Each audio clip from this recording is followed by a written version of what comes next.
the last video, I showed you 5 psychology tricks your boss uses on you every week. The Monday anchor, the strategic silence, the choice illusion, the reciprocity trap, and the promotion bait. In part 1, we covered the 5 psychology tricks your boss uses on you every week. The one that holds most people longest is number 5, the promotion bait, running toward a finish line. That keeps moving. This video is part 2, the counter moves, 5 psychology techniques you can use back. Not to manipulate, but to stop being manipulated. The architect opened a new case file. Knowing the tricks is defense. Knowing the counter moves is power. Counter move number 1, the reverse anchor. Remember the Monday anchor? Your boss says Wednesday, so Friday feels generous. The counter move is simple. You set the first number before she does. Monday morning, before your boss speaks, you say, "I've mapped out the deliverables.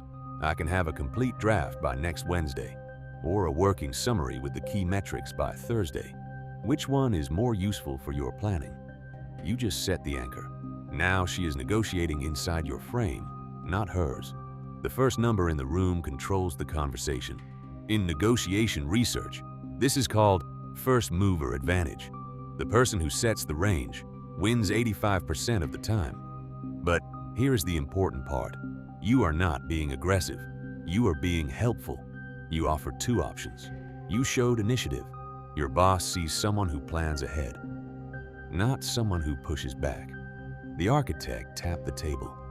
Whoever speaks first in a negotiation does not lose power. Whoever speaks first with a plan takes it. Counter move number 2, the comfortable silence. Your boss uses silence to make you negotiate against yourself. You propose an idea. She says nothing. The pressure builds.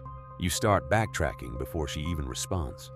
The counter move, learn to sit in the silence longer than she does. When you propose something and she goes quiet, do not fill the space. Count to 10 in your head, then say one sentence. What are your thoughts? This does 2 things. First, it shows you are not rattled by the pause. Second, it forces her to actually respond, instead of waiting for you to weaken your own position. Chris Voss says that in a negotiation, the person most comfortable with silence controls the outcome. Your boss learned this. Now you learn it too. The key is practice. The first time you hold a pause, your heart will race. The 5th time, it will feel natural. The 10th time, your boss will start filling the silence herself. The architect leaned back. Silence is not empty. It is loaded. The question is, who pulls the trigger first? Counter move number 3, the 3rd option. Your boss gives you a forced binary. Austin or Denver, Monday or Tuesday. 2 choices, neither of which includes the option to say no. The counter move, always surface the hidden 3rd option. When she says, "Would you rather take the Austin project or the Denver project?" You say, "Before I choose, can I take 24 hours to scope which one has more strategic impact? I want to make sure I pick the one that moves the needle most." You have not said no. You have not rejected either option. You have asked for time and context, which makes you look thoughtful, not difficult. And in that 24 hours, you can decide if you actually want either project or if there is a better path entirely. The psychology here is reframing. Instead of picking from her menu, you created a new category, the strategic evaluation. This works in sales too. When a customer says black or silver, the best response is, "Which color did your last one come in?" You break the binary and open a conversation. The architect adjusted his glasses. A binary is a box. A question is a door. Always choose the door. Counter move number 4, the strategic deposit. Your boss uses the reciprocity trap. A small favor, coffee, an early Friday, covering a mistake, followed by a big ask weeks later. You cannot say no because you feel you owe her. The counter move, make your own deposits first, on your terms, on your schedule. Here is what this looks like. You send your boss a useful article on Monday with a 1-line note. Saw this and thought of our Q3 strategy. You volunteer to organize the team lunch. You stay 15 minutes late to finish a deck she did not ask for. These are small deposits that create a balance in your favor. Now, when she brings coffee on Friday, the ledger is already even. You do not owe her anything. And when the weekend ask comes, you can say, I would love to help, but I have a commitment this weekend. Can I tackle it first thing Monday? You are not being ungrateful. You have already demonstrated value all week. The reciprocity ledger is balanced, and she knows it. The architect set down his cup. You cannot avoid the reciprocity game, but you can choose to be the one making the first deposit.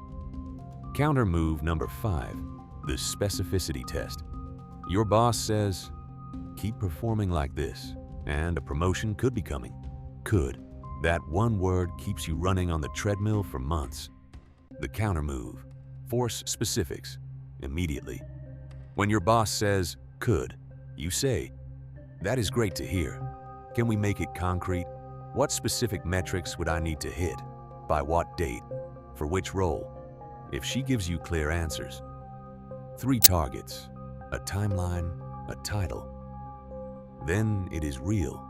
Follow up with an email that says, just to confirm our conversation, here are the 3 goals and the timeline we discussed. Now you have a paper trail. If she cannot give you specifics, if she says just keep it up, or we will see, then you know it was never a promotion. It was a feeling designed to extract free effort. The specificity test does not create conflict. It creates clarity. And clarity is the one thing that promotion bait cannot survive. The architect closed the case file. A promise without a number, a date, and a name is not a promise.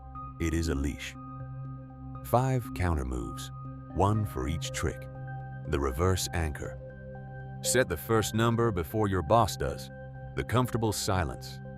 Hold the pause longer than she does. The third option. Break every binary with a question. The strategic deposit. Make the first favor so the ledger is always in your balance. And the specificity test. Force vague promises into measurable commitments. These are not tricks. They are boundaries, disguised as professionalism. Every boss recognizes someone who uses them. Not as a threat, but as someone worth promoting for real. The architect adjusted his glasses one final time. In part 1, I gave you the manual your boss never showed you.